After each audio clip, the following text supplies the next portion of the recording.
Mesdames et messieurs, merci de nous rester fidèles et bienvenue dans ce grand direct à la une de l'actualité. Rapatriement volontaire des réfugiés congolais et rwandais. Le rendez-vous est pris pour le mois prochain à Nairobi au Kenya. La RDC, le Rwanda et le Haut Commissariat des réfugiés se sont retrouvés lundi à Genève en Suisse. Et puis la gouverneure intérimaire du Lualaba, Fifi Masuka Saini, a regagné sa province ce mardi 16 mai par l'aéroport de Kolwezi après un séjour de travail à l'extérieur du Lualaba. Membres du gouvernement, conseil de sécurité, partis politiques et associations, tous étaient à l'aéroport pour réserver un accueil chaleureux à Fifi Masuka Saini. Et puis ouvert le lundi 15, c'est ce mardi 16 mai que se sont clôturées les journées des fiertés nationales organisées par le mouvement des jeunes pour la dignité et le développement. En cette deuxième journée, le vice-gouverneur militaire du Nord Kivu, Romy Ekouka, est intervenu avec le sous-thème gouvernance sécuritaire, cas de l'état des sièges du Nord Kivu. Voilà tout pour le titre, mesdames et messieurs, vous êtes le bienvenu dans ce grand direct.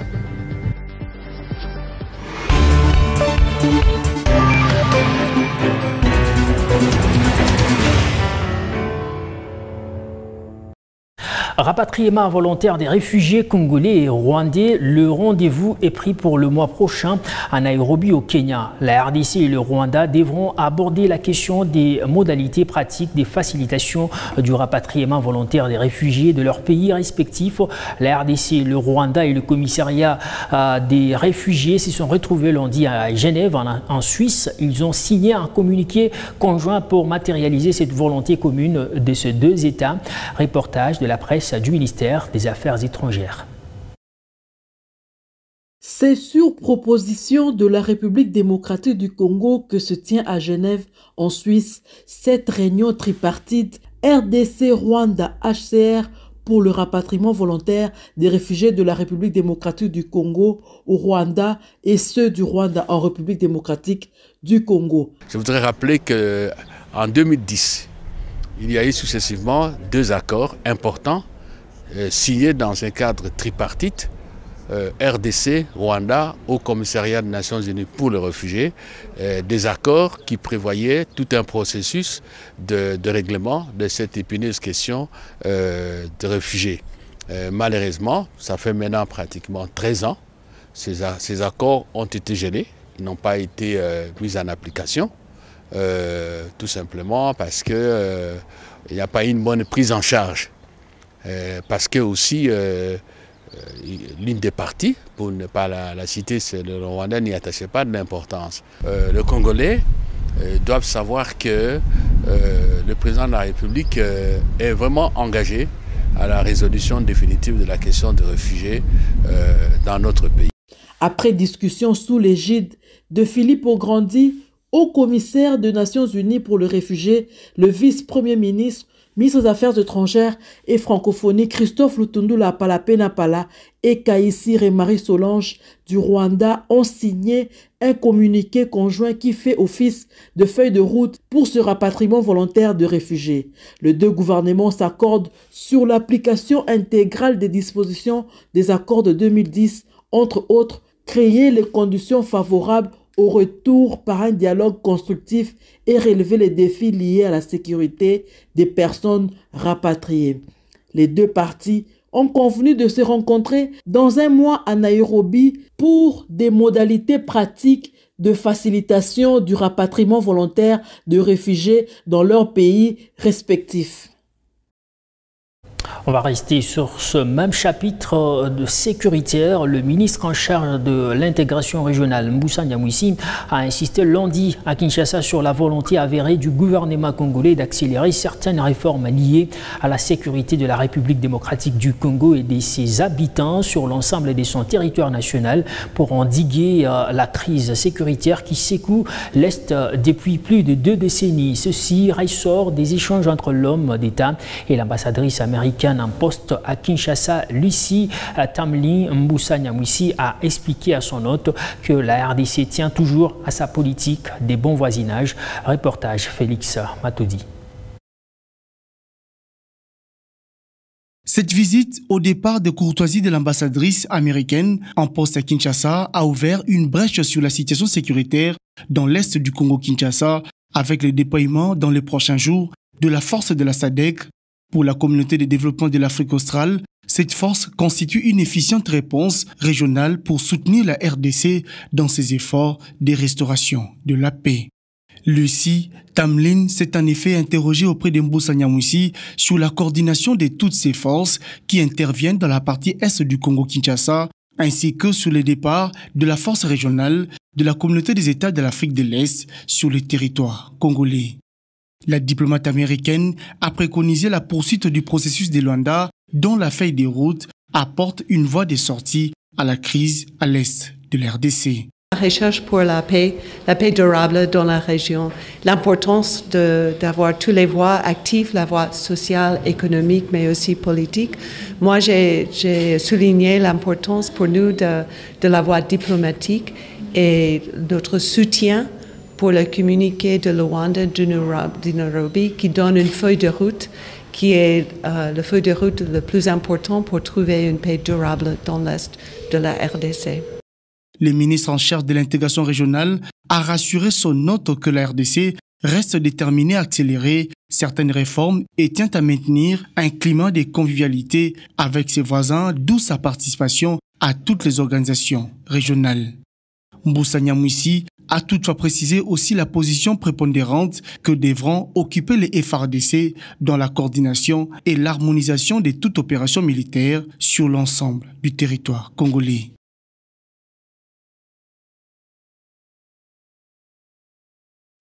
Restons dans la capitale RD congolaise, Kinshasa, où les élus provinciaux ont été reçus ce 15 mai par le président de la Chambre basse du Parlement national. Au menu de cet échange, la situation sécuritaire à Kinshasa. Pour Godin Poyi, président de l'Assemblée provinciale de Kinshasa, la situation géopolitique de cette ville est inquiétante. Il l'a dit dans cet extrait choisi par Léo Kingo. La situation géopolitique de Kinshasa nous inquiète. C'est ainsi que nous avons levé l'option de venir nous ressourcer auprès de la deuxième personnalité de ce pays, qui se trouve également être le seul sage de la République. Parce que lorsque vous regardez l'ossature institutionnelle actuelle de la RDC, il n'y a personne de son âge à ce genre de poste. Nous l'avons étudié à l'école et aujourd'hui nous faisons la politique avec lui. Nous avons estimé qu'il a beaucoup de choses à nous dire et beaucoup de choses à faire en faveur des Kinoises et Kinois. Ce qui nous inquiète, ce sont ces tueries récurrentes, c'est cette insécurité à la porte de la ville de Kinshasa entre Teke et Yaka. C'est cet encerclement dont nous sommes victimes aujourd'hui du fait de nos agresseurs. Pour ceux qui s'intéressent aux questions géopolitiques, aujourd'hui, notre agresseur principal est en train de s'installer dans tous les pays voisins. Mais nous avons constaté que cette question est traitée avec beaucoup d'incurie. C'est ainsi que nous étions venus au pied du président de l'Assemblée nationale pour qu'il réveille le gouvernement et que cette question soit traitée avec beaucoup de tact parce que Kinshasa, c'est le siège des institutions. C'est-à-dire que si les institutions fonctionnent, c'est tout simplement parce que Kinshasa est contrôlé par ses autorités. Donc on ne puisse pas confondre Kinshasa avec Rutshuru. Au-delà de cet intérêt institutionnel, la ville de Kinshasa, c'est 17 millions d'habitants, c'est-à-dire Congo, Brazza, Gabon et tous les Cameroun francophones. S'il y a des problèmes dans cette ville, il n'y a pas une forêt là où nous pouvons partir nous cacher. Le président de l'Assemblée nationale nous a rassuré que tout sera mis en œuvre pour que la paix revienne rapidement sur toute l'étendue de notre ville. Et l'occasion faisant les larrons, nous voulons dire à la population que la sécurité est une affaire de tous, que chacun de nous soit vigilant et Dieu nous gardera. On va parler d'autre chose. À présent, dans ce journal, la problématique de la pénurie en farine de maïs sera résolue sur le front conjoncturel et structurel, d'après le vice-premier ministre, ministre de l'économie nationale, qui était face à la presse lundi lors du briefing du gouvernement. Plusieurs mesures ont été prises pour résoudre ce problème, notamment la suspension des droits et taxes à l'importation des maïs, la suspension des droits et taxes à l'importation également des intrants agricoles, mais aussi des engins, un plan d'urgence d'accroissement de la production de maïs est mis sur pied, extrait choisi par Félix Matoudi. À l'issue de sa réunion de vendredi 12 12 mai 2023, a pris une série de mesures. Et pour moi, ces mesures-là, il y a des mesures qui sont bien sûr pour faire face à l'urgence, c'est-à-dire conjoncturelle. Il y a des mesures qui sont de l'ordre de la résilience. Les Congolais doivent comprendre, nous, Congolais, devons comprendre que nous pouvons, en donnant plus, sortir de cette zone de pauvreté. Et la troisième série de mesures, ce sont des mesures structurelles où nous regardons dès l'avant, où nous voulons l'autonomisation, où nous voulons justement notre souveraineté alimentaire, bien plus. Notre ambition est d'exporter et recouvrer notre place, puisque telle est notre vocation, au cœur de l'Afrique, d'exportateurs, pourvoyeurs du développement. Nous devons, nous, la République démocratique du Congo, avec l'emplacement géostratégique qui est le nôtre, avec des atouts innombrables et inégalés, nous importons tout ce que nous mangeons et nous exportons ce que nous ne mangeons pas. Alors, je voudrais donc dire que le gouvernement a décidé, face à cette autre guerre qui est meurtrière en silence par rapport à la première qui fait le bruit des canons, d'amener une riposte de taille. Et donc nous devons renverser cette tendance en créant des conditions attractives et qui puissent justement permettre au pays de rebondir et que le Congo retrouve sa vocation qui est celle d'un pays producteur. Situation sécuritaire en Ituri, la MONUSCO avance un bilan d'au moins 530 civils qui ont été tués et plus d'1 milliard de déplacés enregistrés entre décembre 2022 à mai 2023 dans le territoire des Djougou et Mahagi en Ituri. Ce chiffre a été livré à la presse des Bunia par le chef des bureaux de cette force onusienne, Karna Soro, pointe du doigt les miliciens des Codeco et les groupes d'autodéfense Zahir d'être les auteurs de ce massacre des civils. Nous avons ici une violence en Ituri qui a 4 points d'ancrage, ce qu'on appelle des centres de gravité. Depuis le 1er décembre 2022 au 10 mai, nous estimons à autour de 530 personnes qui ont été tuées, qui ont perdu la vie, essentiellement dans le plus grand centre de gravité, c'est-à-dire Djougou et Mahagi. Du côté de Djougou, Mahagi, nous avons autour de 1 million de déplacés. Tout ceci est l'œuvre de groupes armés qui se battent dans la zone, qui s'attaquent aux populations civiles, dans des cycles de représailles, attaques-représailles. Progressivement, la situation s'est stabilisée dans ces zones-là et depuis quelques semaines, on voit que la violence a baissé d'intensité. Et donc ce travail de protection physique se fait au quotidien. Vous avez dû constater que les dernières attaques directes sur les sites de déplacés, ce sont des attaques qui datent de 8 mois. Il n'y a plus d'attaques directes sur les sites.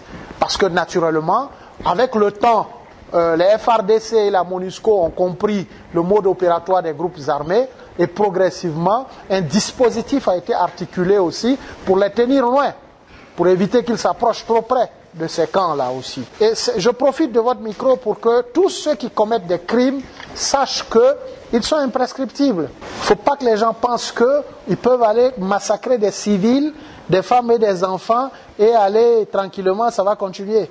Tôt ou tard, la justice va les rattraper parce que la justice congolaise documente systématiquement tout ce qui se passe. Et il faut que chacun comprenne ce message. Et la MONUSCO est là pour appuyer la justice dans ce sens.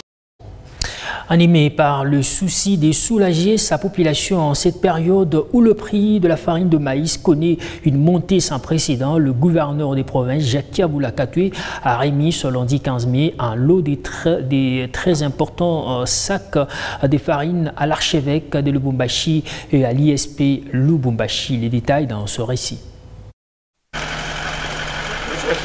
Première étape de cette descente, l'archevêché de Lubumbashi. Le gouverneur de province est reçu par le vicaire général, le monseigneur Denis Moto, représentant de l'archevêque empêché. Avec dans sa suite son ministre de l'économie Céline Kanyeba, Jacques Kabula-Katwe n'est pas venu les mains vides. Il va remettre 5000 sacs de farine de maïs made in Haut-Katanga. L'objectif est d'accompagner l'Église catholique dans sa mission de formation en nourrissant les pensionnaires des différents couvents et maisons de formation, a déclaré Jacques Kabula-Katwe. Nous avons trouvé opportun de venir vous remettre ce lot de 5000 sacs de farine. Ce n'est pas à vendre, mais c'est une contribution du gouvernement provincial aux efforts que vous êtes en train de fournir.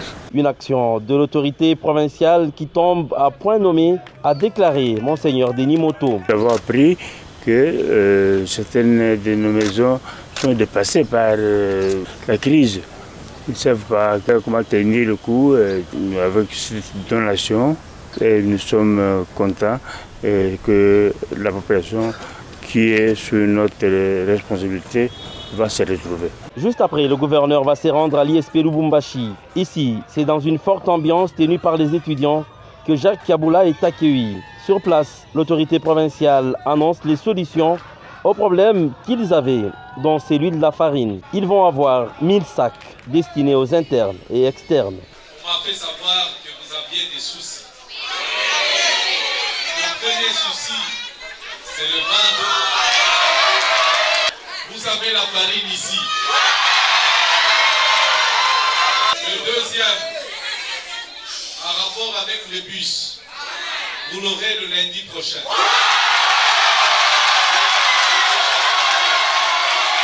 Le troisième souci, c'est de voir le gouverneur Jacques Kabula-Katwe ici à l'ISP. Un geste salué à sa juste valeur par la communauté estudiantine de l'ISP, par les billets du DG de cette institution, le professeur Kaswala Nyambi, ainsi que les délégués des étudiants. Excellence, monsieur Jacques Kabula-Katwe, appelé affectueusement London, qui a réfléchi de bon gré en remettant les sacs de farine. Cela, pendant une période où la région du Grand Katanga et du Grand Kassai font face à une pénurie de la farine. A noter que ce passage du gouverneur à l'ISP a été très apprécié par les étudiants de cette institution.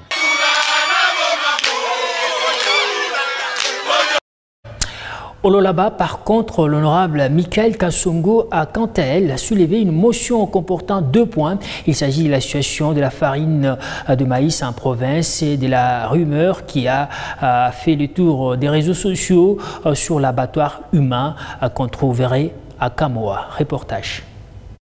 La réalité de la farine de maïs dans la province du Lualaba et l'abattoir humain qui existerait à Kamoa sont là les 2 points de la motion incidentielle soulevée par l'honorable Michael Ben Kasongo au cours de la séance plénière de ce mardi 16 mai 2023. Je tenais aussi à vous informer que le gouvernement a mis en place un point de vente de farine de maïs à Kasulu, plus précisément à Kizito, où un sac de 25 kilos se vend à 45 000 francs. Mais à une seule condition, que tu te procures d'abord un jeton qui se négocie aussi entre 10 000 et 15 000 francs. Nous avons un stock de 2 ans. Président, la question que j'ai cherché à me poser ou je me pose, est-ce réellement ces maïs existent? Bon, je répondrai par moi-même que oui. Parce qu'une fois, je sais qu'il y a eu une commission que notre assemblée avait mis au point pour aller vérifier ou faire le suivi de ces maïs qui se trouvent en dehors d'ailleurs de notre province. Honorable Président, je cherche à savoir si ces maïs vraiment revient à la population du Lualaba. Pourquoi ça se trouve dans une autre province? Le deuxième point, Président, je pense que vous l'avez déjà brossé, ça concerne le bruit de réseaux sociaux. Je ne veux pas citer les humains, mais moi je veux voir les faits. Ici, on nous parle de l'abattoir humain. J'aimerais que la plénière puisse décider et que nous puissions trouver une solution ici. S'il y a une commission présidente. L'honorable président Louis Kamoni Tumbo a été ferme dans sa réaction. Il a aussi éclairé les zones d'ombre par rapport au stock de maïs du Lualaba. Tout celui qui va oser encore conditionner la distribution de ces jetons-là contre 10 000 francs, 15 000 francs, il va s'en prendre à lui-même. Comment le maïs produit au Lualaba va se retrouver au Katanga? C'est pour la conservation. Nous n'avons pas de silos ici pour conserver les graines et garder la même teneur. Qu'il aille nous montrer où il y a cet abattoir-là. Parce que lui, il l'a vu. On n'a pas besoin d'aller chercher où ça se trouve. Parce que nous avons un témoin oculaire. La situation sociale des Lualabés préoccupe au plus haut point l'Assemblée provinciale du Lualaba. Toujours au niveau de l'Assemblée provinciale du Lualaba, plusieurs points ont constitué plutôt la motion incidentielle soulevée par l'honorable Donald Chimboj au cours de la séance plénière de ce mardi 16 mai 2023. C'est notamment le déguerpissement des 3 veuves à Sapatelo et la situation des agents de la Gécamine qui passent nuit devant le siège social de l'entreprise minière KCC.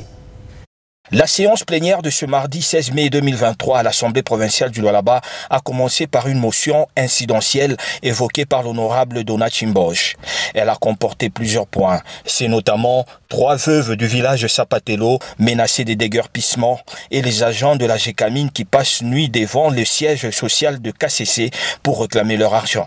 Abandonner leur maison parce qu'un monsieur, après 27 ans, prétend que ces maisons-là lui appartiennent, alors que l'histoire est que lors des conflits de 1992-93, le père de ce monsieur-là était parti dans des conditions que nous connaissons. Il revendique ces parcelles en brandissant même le livret des logeurs. Après mes sources, c'est la Gécamine qui aurait utilisé ces gens-là. Au moment de leur payer leur décompte, ils étaient déjà déversés chez KCC. Bon, eux, comme ils ont eu comme dernier employeur KCC, et s'en prennent à KCC.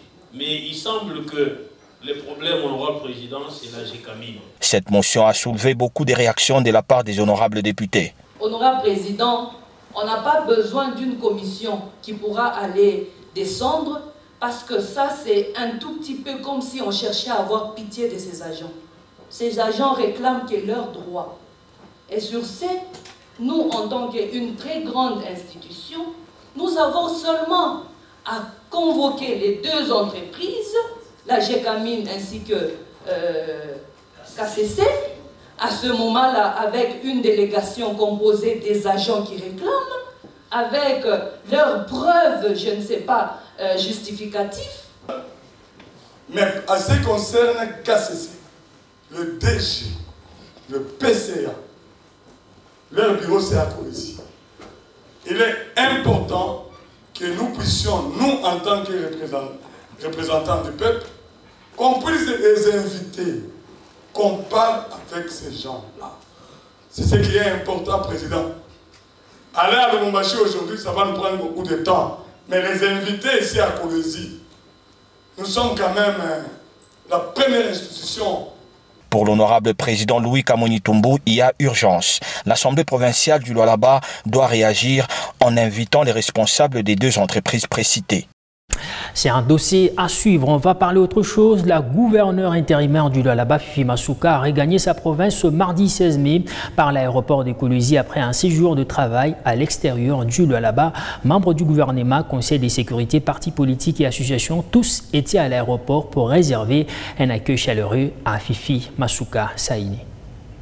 À l'aéroport de Colésie ce mardi, l'ambiance était au rendez-vous à l'accueil de la gouverneure intérimaire Fifi Masuka.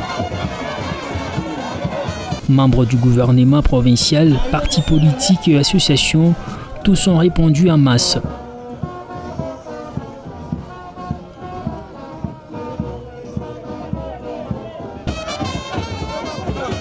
De l'aéroport en passant par la RN39 jusqu'à l'hôtel du gouvernement, Fifi Masuka a marché, traînant derrière elle une foule.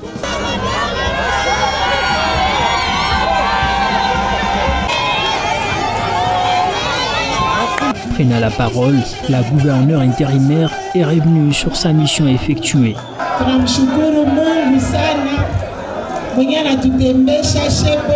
Elle dit « Merci beaucoup de l'accueil me réservé. Je suis très contente. »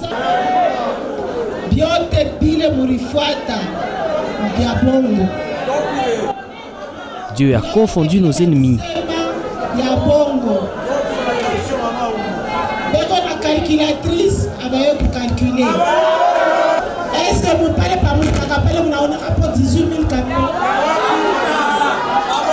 Nous avons été accusés faussement de percevoir des taxes de plus de 18 000 camions track, chose qui est impossible.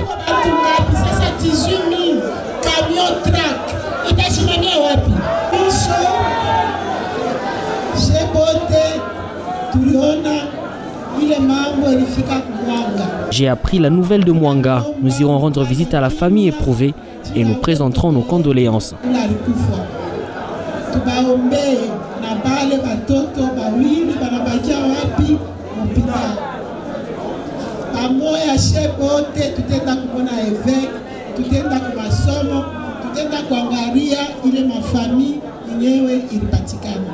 Dans son speech, Fifi Masuka a annoncé également l'arrivée des tonnes de sacs de farine de maïs pour faire face à la pénurie et à la montée du prix de la farine au Lualaba.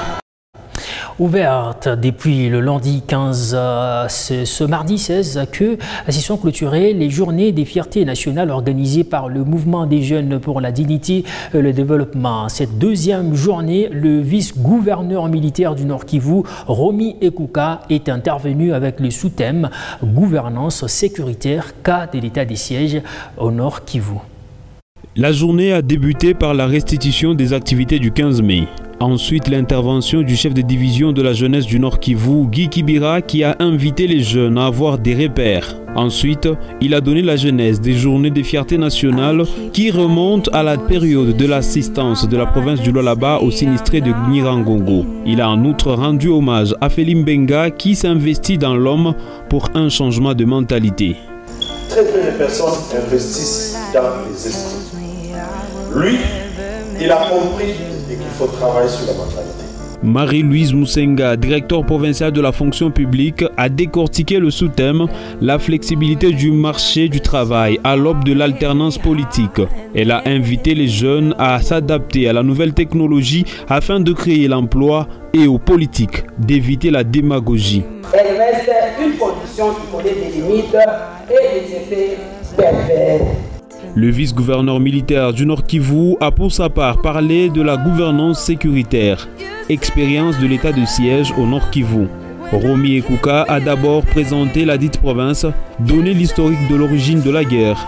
Dans son intervention, il a notamment parlé des perspectives pour que cessent les hostilités en RDC, entre autres le retour des FDLR au Rwanda. La consolidation des positions sur le plan de force, celles qui sont là. La réorganisation, le recomplètement des unités à partir des recrues en formation. L'ambassadeur universel de la paix et organisateur des journées des fiertés nationales à travers le MJDD s'est dit satisfait de la réussite de cette messe qui a réuni la crème intellectuelle de partout en RDC. Mais surtout, l'intervention du vice-gouverneur militaire qui a donné une vue d'ensemble de l'état de siège au Nord Kivu. Et en bref, sur décision du bureau politique de la CGD, Alliance congolaise pour la justice et le développement, parti cher au feu, honorable Michel Ilunga Kouvas, maître Antoine Kalima, parrain de la structure Les Amis des Kudi. La loi a été élevée au rang de l'interfédéral du Lualaba pour le nouveau promu. L'heure est à la réunification pour les biens de cette famille politique qui veut une machine. Et c'est tout pour ce journal. Merci beaucoup, mesdames et messieurs, à vous tous de nous avoir suivis de partout. Surtout, merci de votre fidélité qui reste légendaire.